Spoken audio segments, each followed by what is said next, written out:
po ang lahat. Magandang umaga po sa inyong lahat. Tunay na maganda ang ating linggo ng umaga sapagkat una, napaka-presko ng ating pakiramdam. Hindi ko alam kung ako lang o sadyang hindi ako sanay na napakatahimik ngayong araw na to. No? Nasanay ako na maingay yung electric fan, nasanay ako na may ingay tayo napapakinggan, pero salamat sa Diyos, salamat sa mga taong patuloy na tumutulong sa atin. Maayos ang ating big ass fan, wala na nagpapaypay. No? Maayos ang ating sound system, kahit po yung paglunok ko, dinig na dinig ninyo. No? Nung isang linggo, no, sinubukan ko pong pakinggan yung misa, kahit nasa likod ako. Sabi po ng isang lola, "Father, bakit po mahina yung takbo?" Talagang ang mga tao, talagang wala talagang kaligayahan. Sabi ko, "Opo nanay, mahina po talaga." Father, lakasan ho natin para po. Sabi ko, ganyan po, lalakas po yan pag bayad na po tayo. Hindi pa ho bayad eh. Pero salamat sa Diyos, no? Sana po komportable kayo. At dahil komportable, sana wag makatulog, baka sobrang komportable. Kundi ang tanging goal po natin, kaya po tayo nag-ayos ng big ass fan, nag-ayos po ng sound system, ay para makapagdasal ng mabuti. Yun po yung tanging goal natin. Malamig ang kapaligiran, napapakinggan ng mabuti ang bawat ipinapahayag, isa lang ibig sabihin, lalong mas makapagdarasal. Bago tayo magsimula ng ating pagninilay, aanyayahan ko po kayo sa isang mental exercise. Ngayon, subukan nyo pong ipikit ang inyong mga mata. Huwag matigas ulo. Yung iba ay pumikit. Bala ho kayo. Subukan nyo pong ipikit ang inyong mga mata. At sa inyong pagpikit, imaginein po ninyo na kayo ay papasok sa loob ng inyong kwarto, sa inyong tahanan. At sa pagpasok niyo po sa loob ng inyong kwarto, iikot niyo po ang inyong paningin. At inyong makikita, ang dami niyo palang gamit. Sa pag-ikot niyo sa loob ng inyong kwarto, makikita ninyo ang isang magandang painting. Marahil sa pagtingin sa isang bahagi ng kwarto, naroon ang isang secret cabinet. Buksan po ninyo. Makikita niyo sa secret cabinet, maraming bungkus ng pera. Lumigid pa po kayo, makikita nyo ang maraming mga bagay na inyong pinakakaingatan. Picture, photo album, kahit pang ilang mga alahas na inyong pinagpaguran. At sa inyong patuloy na pagtingin sa loob ng inyong kwarto, tanungin po ninyo ang inyong mga sarili, alin sa maraming bagay na ito ang aking pagmamay-ari? Marahil ang ilan sa mga ito, binigay sa inyo bilang regalo. Marahil ang ilan sa mga bagay sa loob ng inyong kwarto, sasabihin nyo, akin ito. Bakit? Pinagpaguran ko to. Ako ang bumili nito, sapagkat nagpagod ako para dito. Muli nyo pong tignan ang laman ng inyong kwarto. At muli nyo pong sipatin, marami pala akong gamit. Ang ilan sa mga gamit marahil hindi nyo pa nagagamit. May tag price pa. Ang ilan marahil matagal nang hindi nagagalaw, hindi napapansin. Sa muli nyong pag-ikot sa loob ng inyong kwarto, minsan nyo pang sabihin, ang lahat ng naririto ay akin. Buksan nyo na po ang inyong mga mata. Baka po makatulog kayo. Ang ginawa po nating exercise ay malimit na ginagawa po ng mga accountants. Ang mga accountants, they earn their living by helping us to count what is truly ours and what truly do not belong to us. Kaya kanina, di ba, sabi ko sa inyo, tignan po ninyo, sa loob ng inyong kwarto, alin dito yung mga bagay na pwede yung sabihin inyo sa akin. Ang tawag daw po doon ay assets. Yung mga bagay naman po na hindi para sa atin, ang tawag doon, liabilities. Malalaman lamang daw po natin ay sa mga accountant ang ating equity kapag sinubtract ang liability sa asset. Kung ano ang lalabas doon, yon ang pagmamay-ari mo. Yon ay sayong-sayo. Mga minamahal ko mga kapatid, ang ating ebanghelyo ngayong umaga ay parang ganun din. Parang ginagawa ng mga accountant na kung saan titignan natin ang lahat ng ating pagmamay-ari at mula dito ating susukatin at sisipatin alin dito ang hindi. Kaya nga po sa ebanghelyo, inanyayahan ng mga kritiko ang ating Panginoon sa pamamagitan ng isang very tricky question. Isang tanong na magpapaalala na damn if you say, damn if you do not. Bakit? Kapag sinabi po ni Jesus na, hindi dapat magbayad sa imperong Romano, sasabihin po ng mga tao, taksil, kaaway ng pamahalaan. Kapag sinabi naman po ni Jesus, dapat magbayad, dapat magbuwis, sasabihin ng mga makabayan, hindi ka kaisa namin, kaaway ka ng bayan. Kaya ito po yung isang mga pagkakataon na ang mga kritiko ni Jesus naghahanap talaga ng paraan upang siya ay siluin. Pero syempre, mas witty ang Panginoon natin. Mas matalino. Kaya yung ganong katanungan, hindi niya sinagot na isang simpleng kasagutan. Humingi siya ng isang denaryo. At sa pamamagitan ng denaryong ito, itinuro niya sa atin ang isang mahalagang katotohanan. Ang sagot ni Jesus, hindi lamang patungkol sa simpleng pagbabayad ng buwis, kundi itinuro ni Jesus, ano nga ba ang galing sa atin? Ano nga ba ang galing sa Diyos? Meron po akong isang librong binabasa na ang pamagat, What do I own and what owns me? Ano ang aking mga pagmamay-ari? At ano ang nagmamay-ari sa akin? Kaya nga kanina, inanyayahan ko kayo, tingnan nyo ang mga gamit sa loob ng kwarto at alin sa mga gamit na masasabi mong sayo. Malamang sasabihin nyo, Father, yung magandang relo, akin po yun. Kasi po, nagpawis po ako para makuha yon. Tama naman. Pwede mong sabihin, Father, yung magandang painting, Father, pinaghirapan ko po yan. Hindi ko po yan ninakaw. Kaya akin po yun. Tama naman. Pero kung ating titignan ng mas malalim ang katotohanan ito, kung kayang wala kang kalusugan, makapagtatrabaho ka?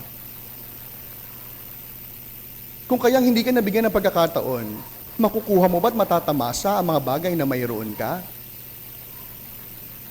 What do I own and what owns me? Ano ang aking mga pagmamay-ari? At ngayon, sino o ano ang nagmamay-ari sa akin? Mga minamahal ko mga kapatid, kinakailangan natin itong sagutin sapagkat ito ay isang bagay na magtuturo sa atin ano po ba yung mahalaga. It was quite unfortunate, my dear brothers and sisters, that there have been times that we live in the very wrong idea that what we have is actually ours. Akin to. Pinagpaguran ko to. Hindi ko naman to ninakaw. Pero nakalimutan natin na ang bagay na tinatamasa natin, ang mga biyayang hawak ng ating kamay, galing sa Diyos. At kahit po ang mismong ating buhay, hindi natin pwedeng sabihin, buhay ko to. Sabagat ang buhay na pinagkaloob sa atin, pahiram, patikim. Yon ay biyaya, isang regalo. At kung ano ang gagawin natin sa buhay na pinahiram, ang siyang magiging biyaya natin pabalik sa Diyos. That is why, my dear friends, nothing we can truly say that really belongs to us. Why? Because everything belongs to God. It is through God's generosity, it is through His goodness that we are in fact enjoying the things that we have. Mabuti ang Diyos dahil tayo kanyang pinagkalooban ng maraming biyaya. Napakaganda nung paalala po ni San Ignacio ng Loyola na ngayon ay isang sikat na awitin. Ano ang kanyang sabi? Take and receive, O Lord, my liberty, my memory, my understanding, my entire will. All that I have and call my own, you have given all to me. And to you, O Lord, I return it. Everything is yours. But give only your love and your grace. That will be enough for me. Lahat ay galing sa Diyos. Lahat ibabalik natin sa Diyos. At sapat na ang kanyang pag-ibig at biyaya na pwede nating angkinin. Subalit alam niyo, ito yung ideal, pero sa katunayan, hindi naman talaga ito ang nangyayari. Maraming pagkakataon, nalulunod tayo sa malaking maling katotohanan na ang lahat ay atin. Pera, material na bagay, at kahit paminsan ang kapangyarihan nakalulungkot. Noong isang linggo, may meeting po kaming mga pari, nag-usap-usap po kami. Kamusta, no? Yung takbo ng eleksyon o ng sa nalalapit na kampanya. No? Alam nyo, pare-pareho po kami mga pari. Nakakatakot yung barangay elections. No? Sadyang may mga taong handang manakit at manira ng kapwa sa larangan ng kapangyarihan. Pansinin po ninyo, yung mga dating magkaibigan, dahil sa politika, magkaaway na. At ang nakalulungkot, sa larangan ng paglilingkod, lahat po ng tumatakbo, isa lang naman siguro yung goal nila, maglingkod. Magbigay ng sarili. Pero bakit ang aaway? Bakit naninira ng kapwa? Sa larangan ng paglilingkod, handa akong mang-away. Huwag po kayong magagalit sa akin, ha? Bilang inyong pastol, tungkulin kong magpaalala. Huwag niyo pong iboboto yung kandidatong nangaaway ng kanyang kapwa.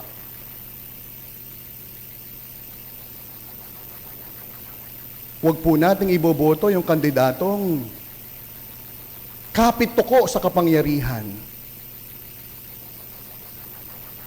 Sapagkat kung ngayon ang inaaway ang iba, walang garantiya na hindi niya kayo aawayin sa larangan ng kapangyarihan.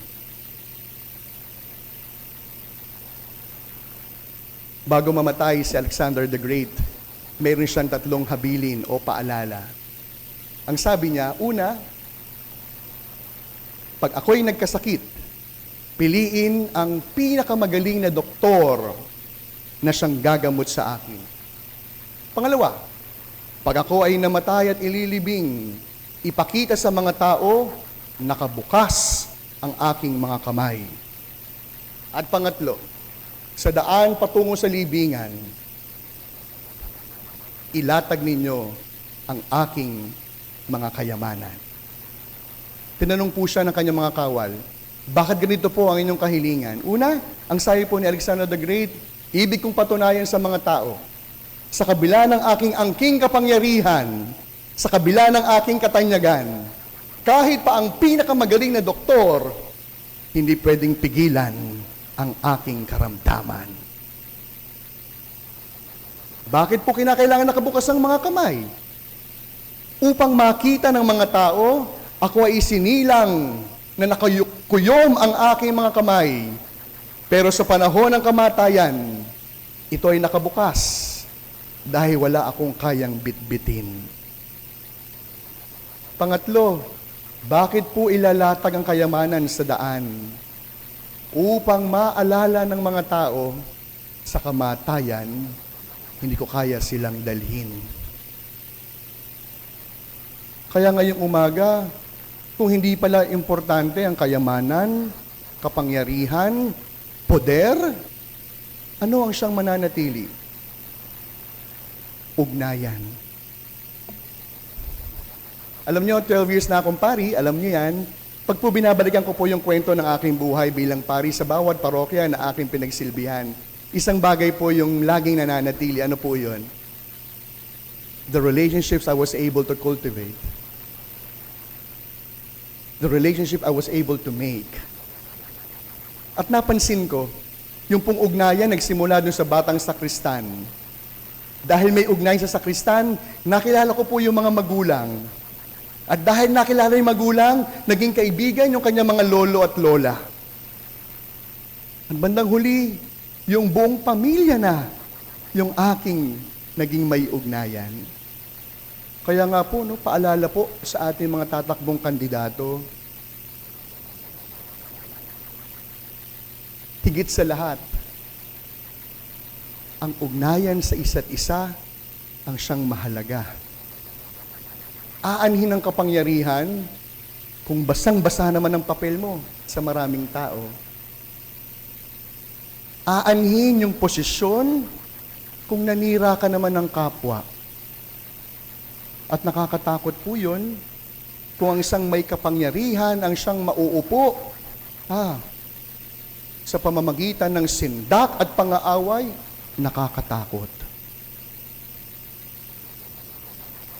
Kaya po sa pagpapatuloy po ng ating pagdiriwang, muli po nating tanungin ang ating mga sarili, anong aking pagmamayari? At sino o ano ang nagmamayari sa akin? Ang lahat ng bagay lilipas. Ang lahat ng bagay magwawakas. Kahit pa ang kayaman at kapangyarihan, at ano ang siyang mananatili? Ang ating ugnayan. Ang ating ugnayan sa isa't isa. Ang ating ugnayan sa Diyos. Sa pagpapatuloy po ng ating pagdiriwang, once again, in all honesty, let us ask ourselves, what do I own? And what owns me? Pera? Katanyagan?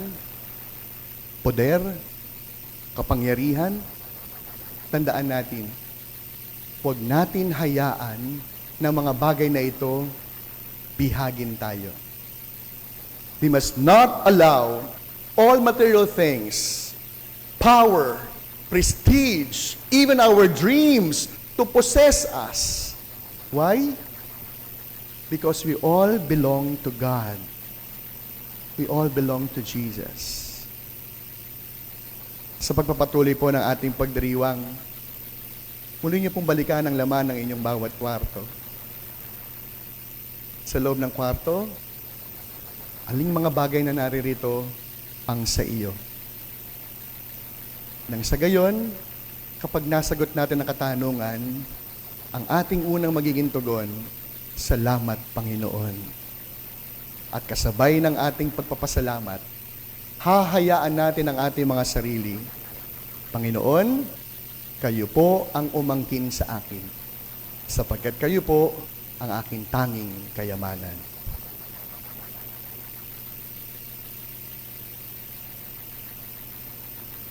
Amen.